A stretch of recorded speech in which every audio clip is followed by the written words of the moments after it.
Rusia serang wilayah Kharkiv, Ukraina. Apartemen hancur dan menewaskan 6 warga sipil.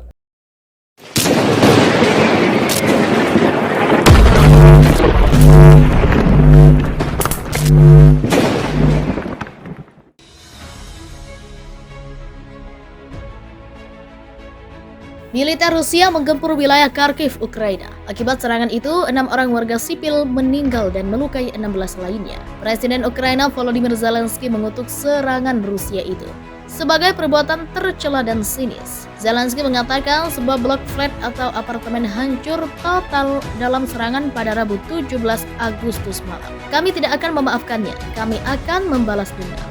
Serangan itu menyebabkan kebakaran di gedung di kota timur laut itu, kata wali kota Igor Terekov di Telegram. Dilansir Al Jazeera, tim media Zelensky membagikan rekaman setelah serangan itu, menunjukkan layanan darurat berkumpul di luar gedung yang terbakar. Sebuah suara di video menggambarkan adegan itu dan mengatakan banyak orang masih belum ditemukan. Sayangnya, jumlah korban meninggal dunia dan yang luka-luka dalam penembakan di distrik Saltivka telah meningkat menjadi 6 orang tewas dan 16 lainnya luka-luka, kata Gubernur Regional Oleg Shnehyubov di Telegram. Kharkiv menjadi target Rusia sejak awal invasinya, namun sejauh ini tentaranya tidak bisa merebut kota itu. Sementara Moskow kini telah mengalihkan fokus militernya ke timur dan selatan Ukraina, meski Kharkiv terus digempur dari udara. Rusia menginvasi Ukraina pada 24 Februari, mengklaim perlu demilitarisasi tetangganya dan melindungi komunitas berbahasa Rusia di sana. Tetapi ribuan orang telah terbunuh dan jutaan orang Ukraina telah melarikan diri. Ukraina yang melepaskan diri dari kekuasaan Rusia ketika Uni Soviet runtuh pada 1991.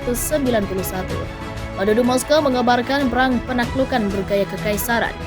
Moskow mencaplok semenanjung selatan Crimea pada tahun 2014 dan telah mendukung wilayah separatis di Donetsk dan Luhansk. Itu sebelumnya melihat Crimea sebagai pangkalan belakang yang aman untuk perangnya di Ukraina.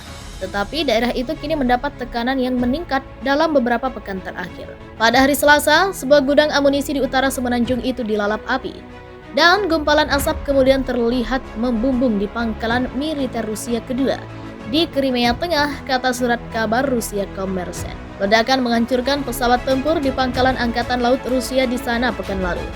Ukraina belum secara resmi bertanggung jawab atas serangan itu, tetapi telah mengisyaratkan hal itu.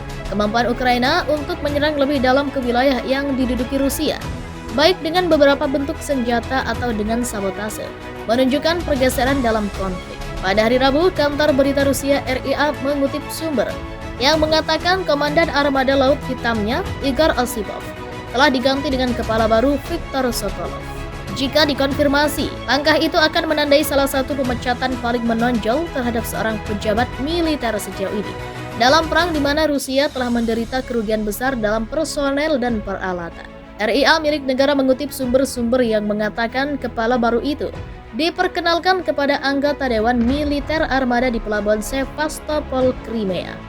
Armada Laut Hitam yang memiliki sejarah terhormat di Rusia telah mengalami beberapa penghinaan sejak Presiden Vladimir Putin memerintahkan invasi yang disebut Moskow sebagai operasi militer khusus. Salah satu kerugian profil paling tinggi dalam invasi ke Ukraina adalah kapal milik Rusia, Moskwa andalannya, yang tenggelam di Laut Hitam pada bulan April. Pasukan Rusia bombardir wilayah Ukraina dalam sehari puluhan kali. Ukraina makin hancur. Gubernur sebuah wilayah di timur laut Ukraina mengatakan militer Rusia melancarkan pemboman sepanjang hari di beberapa kota yang tidak menimbulkan korban tetapi menyebabkan bangunan dan tanaman rusak.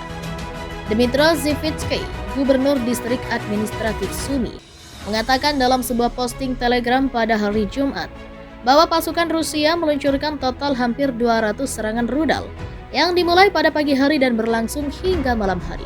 Dan itu hanyalah yang terbaru yang melibatkan pasukan Rusia yang membombardir Sumy yang berbatasan dengan Rusia. Zhivitsky mengatakan dalam postingannya bahwa serangan itu dimulai pada Jumat pukul 11.00 waktu setempat.